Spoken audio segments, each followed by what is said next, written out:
As napakamalas na batch, opo, kami nga po. Kami lang naman ang naabutan ng pandemic bago makagraduate ng senior high school.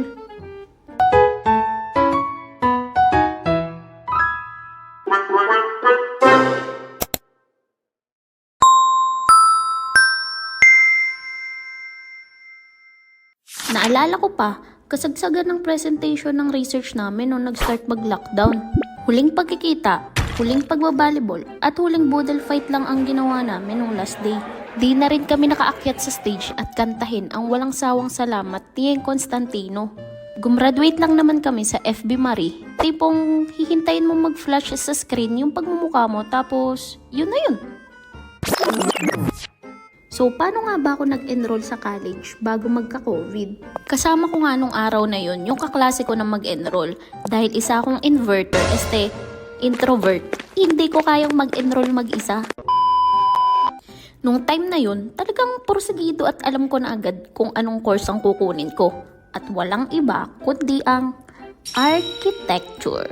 Nung bata pa lang kasi ako, mahilig na talaga ako mag-drawing ng mga bahay-bahay at kung ano-ano pang design. Kaya naman, nung bata ako, talagang sinabi ko sa sarili ko na gusto kong maging architect. At isa rin kasi yun sa sinasabi ng tatay ko kapag nakikita niya ako nagdo-drawing ng bahay. Aba, pwede na maging architect ka. Kaya naman hanggang paglaki, ay iyon ang tumatak sa utak ko na gagawin ko paglaki ko. Anyways, nung nasa registrar na nga ako, kinuha lang sa akin yung mga requirements at tinanong kung anong gusto kong kunin na course. Architecture po sana. Nako, di na pwede dun eh. Gusto mo eduk na lang? Meron po ba kahit na basta related sa architecture? Nako, puno na rin ng engineering eh. Gusto mo eduk? Eduk? Okay class, get one whole sheet of paper. Ma'am, one whole po.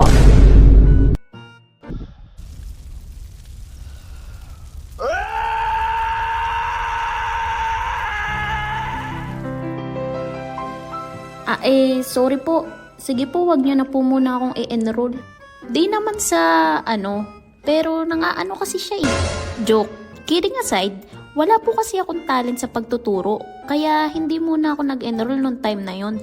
Sabi ko na lang, babalik ako.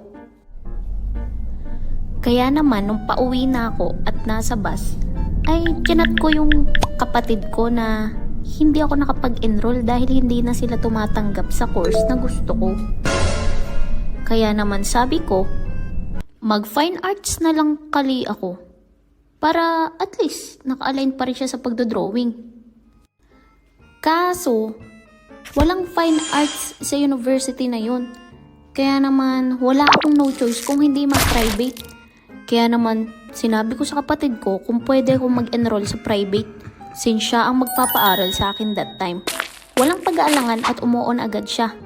Kaya pagka-uwi ko ng bahay, tinanong ako ng nanay ko kung saan ako mag-e-enroll at kung anong siguradong course ang kukunin ko. O ano? Saan ka na mag-e-enroll?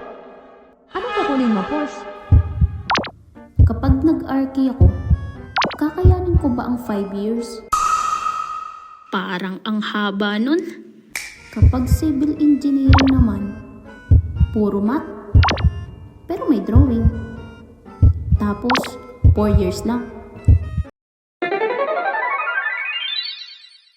A few years later. At dahil nga inabot ng ilang buwan ang pag-iisip ko, inabot na rin ng COVID ang pag-enroll ko. Buti na lang sa private school na yun, tumatanggap pa rin sila ng enrollees. And online enrollment na rin kasi bawal lumabas ng mga time na yun. Bawal lumabas o bawal lumabas. Yung tuition at other fees, through online payment na lang rin. Kaya di na rin ako masyadong nahirapan. Yes, tama yung narinig nyo. Sa ilang buwan kong pag-iisip, sa civil engineering ako napunta. So, bakit nga ba ako nag-CE? Bakit ka nag-CE?